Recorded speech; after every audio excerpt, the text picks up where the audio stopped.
فضلكم ثم من فضلكم، يعني ما ديرولناش من فضلكم اي فضيحه او بين قوسين كما نقولوا بيناتنا تبهديله، لانه ما شاهدته الى درتوها بالعاني، ولانه الكان او هذا الشان كان بريفي في 2022 معليش، وإلا ما على بالكمش صلحوا الامر قبل فوات الاوان، لأن الصور التي شاهدتها لا تبشر بالخير يا جماعه.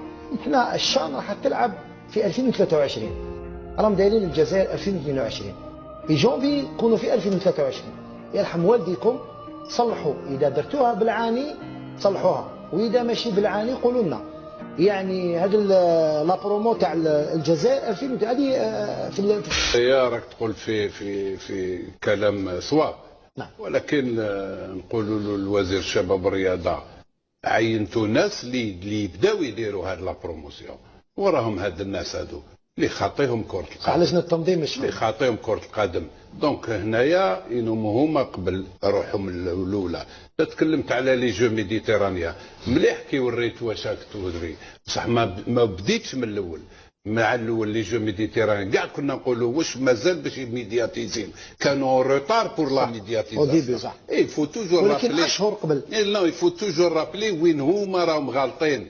هما راهم غالطين كاناتي كي ينوم دي جون ومن بعد نحي ومن بعد دير ومن بعد كذا، الور كو سي با يوتيدي باش دير فلان ولا فلان اللي يبدا يحرك الامور. هذه وحده. الشان هذا ما راهوش ميدياتيزي، يعني داكور مع الوزير الشباب، وحنا نتكلموا عليه اني با ميدياتيزي ديتو بارابور ان كوب دافريك تاع ليكيب اللي الدنيا كاع تتكلم. نو هنايا نون سولمون اللي دايرينهم ريسبونسابل دو سيت شان هذايا بور لا ميدياتيزاسيون راهم راكدين كاع وحده. ثانيا هما فوك يدون وزاره تتكلم مع وزاره لا كومينيكاسيون وكذايا اللي باش يبداو لي شان دو تيلي لا راديو يبداو الناس يتكلموا، يمدوا اوامر في الملاعب كي تلعب ان شامبيونا، وعلى يا با دو سلوغون كدايا باش الناس تتكلم على كان على هالشيء. يفو تكون الدنيا حيه باش الناس تولي ما في لي مارشي كي يروح يقتل الناس تتكلم على هاد لا كوب دافريك. منها راك تفطنهم وتفكرهم بلي كاين الشان اللي راح يندار بلادنا، اي ميم طون فير باسي دي ميساج على التربيه والاخلاق تاع لي سيبورتر وكذا. مي ما كاين والو. دوك شحال مازال الشان؟ مازال تقريبا 18 يوم. مازال 18 يوم. دوك تشوف منا على بتات 5 ايام بتات 4 ايام 6 ايام يبداو يتكلموا دوك دوك دوكسيليري يوري لك تاع 10 مينيت كيما اخر، ومن بعد يقول لك انا درنا. لا اخي، احنا علاش حنا ما يتبعونا الناس؟ باسكو رانا ننبههم ونتكلموا كلمه الحق. شان باري نورمالمون صافي شحال والناس يتكلم عليه. لي ستاد فارغين هم غير يطلعوا يشوفوا الرقاد مع شي شامبيون كاع موحيوا في لا تريبين ويديروا دي بوندرول على الشان هذايا. لي مارشي كيف لي تيليفزيون نو سيرس بارلي دي شامبيونا وي، بصح فو توجور بارمي هاد الشامبيونا درنا اليوم سيجي على الشان كيما حنا نتكلموا على الشان. بارتو لازم تكون حيه. يديروا ديجا اللي يخرجوا برا، شفت في قطر دراري صغار يخرجوا يمد لك هكذا، صافي بارتي التقاليد تاع هذيك البلاد. لا بروموسيون اي او ميم طون لا بروموسيون وراك تربي كاناتي. سيرتو كو عندنا كام 2025، وهذه حتى وزير الشباب والرياضه قال لك هذه سي ان تيست لتنظيم كاس افريقيا 2025. واش قلت لك؟ لازم تمد النظره، ماشي غير سلوغون تاع كازمي. يعني انا رحت لك بعيد، ما في لي مارشي كي تروح تقضي وكذا تسيب الناس يتكلموا عليه، يخرجوا دي تريك هكذا يحطوهم لتما. وين يفو توجور ديرها ان سيجي ناسيونال وين كاع لازم تتكلم على هادشي باش الناس تحضر روحها، وسيرتو من الباب كان اورينتاسيون تاع التربيه والاخلاق. قالوا يقدروا يروجوا ويديروا اشعارات ويسوقوا الصوره تاع الجزائر قبل من كاس العالم. نولي لك بكر دوان ويبقى رايي انا. تفضل. 13 سنه بعد الاستقلال قدمنا من اكبر محافل رياضيه العاب الابيض، العاب البحر الابيض 75 ربما مش عليه على كل حال، ربما امين ما يشفاش، مش عارف تشفى كان مازال زادش ولو ما كانتش لا التكنولوجي اللي موجوده اليوم، ولكن شفنا الناس كيفاش سوقوا ليماج تاع الجزائر. صح. اليوم عندك كاع بعد الالعاب الافريقيه في 78. اليوم 13 سنه بعد الاستقلال ما كانوش عندنا الامكانيات، ولكن كانت الرجال تخطط صح وتخدم. اليوم نقول لك انا رضوان ويبقى راي غير رايك من البارح تدخلنا راي، ما تخافش. انا هنا ما تخافش. انت يا بابا قبل تهبط على ماكرون نهضر عليه بياسر، نهضر عليه تجي راح الفرنسا يحبسوك. المهم شكون قال يا رضوان بلي ماشي بالعاني هم يديروا هكذايا باش جوز انابيرسي، وانت عارف باللي التيراج تاع تنظيم شان 2025 قريب. نقول لك هذه البلاد هذه مش مهتمه كاع بكره القدم، ولو حنا بلاد تاع كره القدم. صح. اليوم انا شكون يديرها بالعاني سي قرب يديرها بالعاني. وعلى كاين الاعداء تاع الجزائر، ما كاينش اعداء اللي ما تعرفهمش وما نعرفهمش. اليوم انا ندير نداء للوزاره تاعنا، لازم تحطوا الناس اللي تعرف، الناس اللي لعبت كره قدم. اليوم انت عندك منتخب التسعينات فاز بكاس افريقيا، هل ما تستعملهمش؟ لماذا ما تستعملهمش يا رضوان؟ انت لما تشوف عندك منتخب 2010 منتخب 2014 كلش. انت اليوم لما تشوف قطر جابت الاساطير تاع العالم. صح. ما جابتهمش باطل، عطت لهم اموال كبيره وسوقوا الصوره تاع قطر، سوقوها وخداو كاس العالم.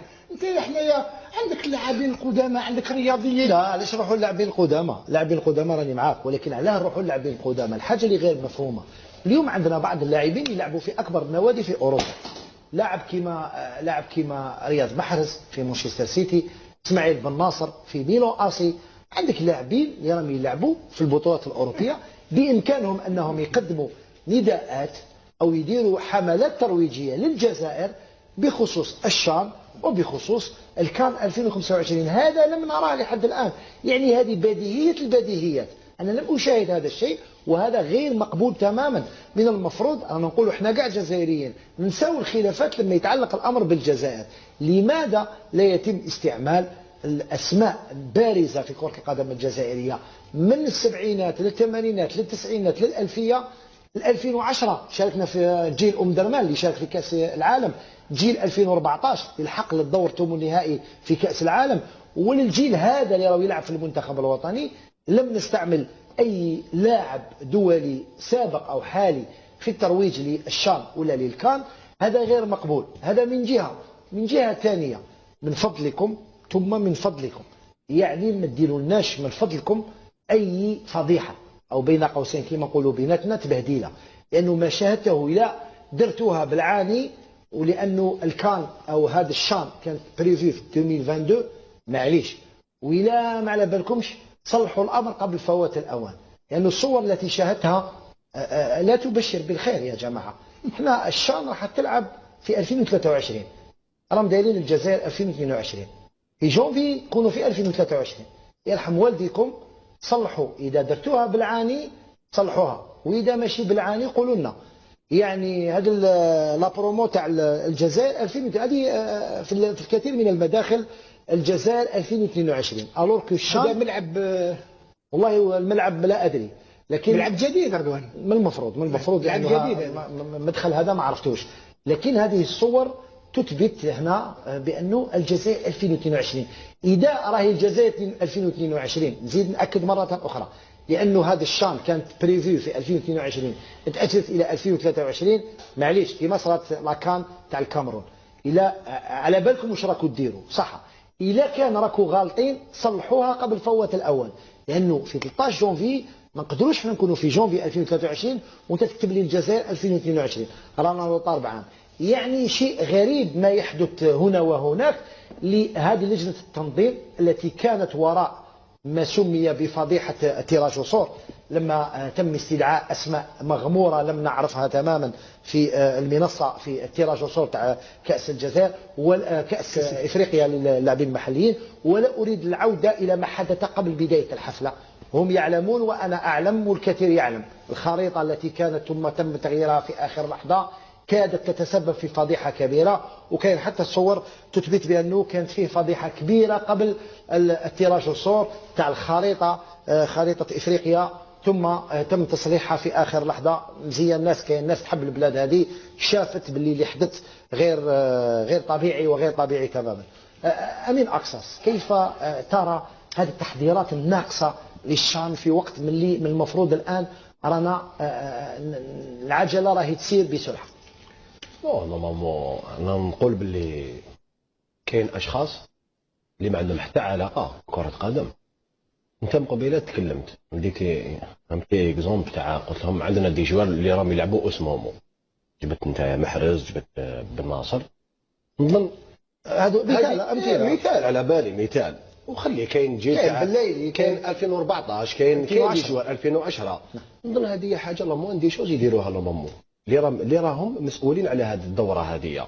انت كيفاش يرحم بابك انت في قطر نمدو دي زيكسون حنايا باسكو كوب دي مونت من احسن جاب ربي كاس العالم لحد الان الاحسن في النسخه. جابوا كاع لي زونسيان جوار اساطير، جابوا دي زونسيان جوار. علاش جابوهم؟ باسكو عندهم اسم، عندهم دي كوب دي مون، عندهم القاب. هاد الناس هذوما نظن نورمالمون تاع لامون دي شوش عندنا دي جوار دوكا اللي يقدروا يديروا لك بيبليسيتي على لاشان هذه دوك غير ولا ما كوش حابين لاشان هذه تجوز كما لازم الحال. وحنا ما يخفالكش رانا دافعين دوسي باش ننظموا نديروا كاس افريقيا 2025. نظن هذه لاكا لو كونترير نديروا ترويج نوروا نورمالمون خلاص انا بدينا بين سبور نشفى عام قبل ما يبدا المونديال. داروا 360 جور بداو ينقصوا بالواحد، كل يوم يديروا ترويج، كل يوم على بلادهم يديروا التقاليد تاعهم، يوروا الملاعب، يوروا بورتون قطر صغيره. دونك حنايا الجزائر بلاد كبيره سيدري نبداو نورمالمون من دوكا. مي انا نظن باللي ما نخبيش عليك، انا رايي نظن هاد الناس ما يحبوش الجزائر. واضح. علي بن شيخ نروحوا لامر اخر يتعلق دائما بالشان. نريد هنا ان نثير انتباه الناس، لانه ماناش حابين تصرى امور اللي ما نقدروش حتى نتحدثوا عليها، لانه الامر يتعلق ببلدنا الجزائر. علي، احنا كنا تكلمنا على ما حدث في وهران، قلنا لو لعب منتخب تاع بوقرة قبل مباراة المنتخب الوطني الامور تتسقم، على الاقل نديروا اون ريبيتيسيون. يعني ما تصرناش هذيك تاع تفضوا في الندوه الصحفيه تاع الناخب الوطني والناخب تاع المنتخب مالي، لكن هذا الامر لم يؤخذ بعين الاعتبار، وشفنا واش صرا في هذه المباراه.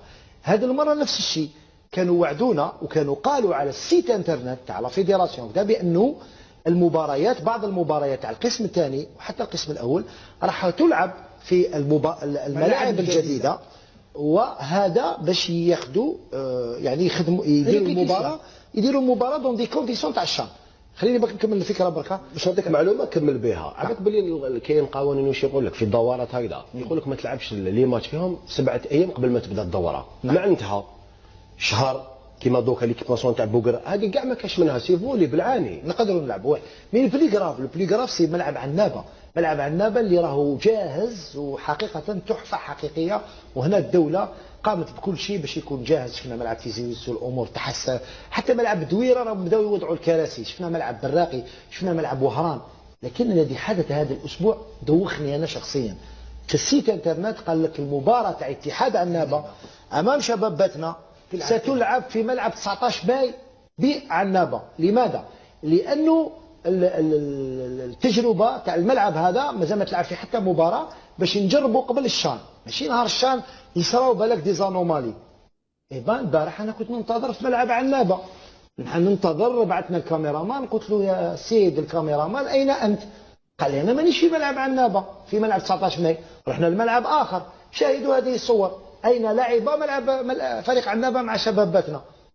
بون ما عندناش لي دروا، عم خرجوا لنا حكايه جديده، قال لك ما كاش لي دروا تاع دي 2 راح تديها لا فيفا، على بلاش كيفاش حيصوروا لا فيفا. على كل حال شوفوا الملعب هو صاير داير بالحيط، ما كاش حتى تريبيون، ماشي حتى شابو هذايا، هذا ماشي شابو، ملعب اخر حجار هذايا. هل من الطبيعي انه عنابه مع باتنا كومام سي ماتش ولايه مع ولايه، الكاب باتنا مع اتحاد عنابه راحوا لعبوا في هذا الملعب وما لعبوش 19 ماي من اجل تجريب علي بن شيخ، على الاقل باش لو كان يكونوا دي زانومالي نفيقوا لهم بمرور الوقت، نديروا تيست. شاهدوا طوموبيل جايزه من وعنابه ما يخفالكش يقدروا يعمروا استاد، يقدروا نورمال 60,000 متفرج. علاش نلعب في هذا الملعب وما نجربش؟ يعني كي هنا نولي الهضره تاع محمد قاسي سعيد تقول راهم يديروا بالعاني. يعني صراحه كل حاجه جميله نريد ان نكسرها كما كسرنا الدربي. اصدقاء ديالي خوتي العزاز، كنتمنى تكونوا استمتعتوا معنا بهذا الفيديو، كنتمنى الناس تعطيوني الاراء ديالكم من خلال التعليقات. الناس اللي مازال ما داروش لينا لايك كنتمنى من الصميم ديال القلب ديالي تباركوا على ذاك اللايك باش الفيديو هذا يوصل لجميع المغاربه في جميع انحاء العالم.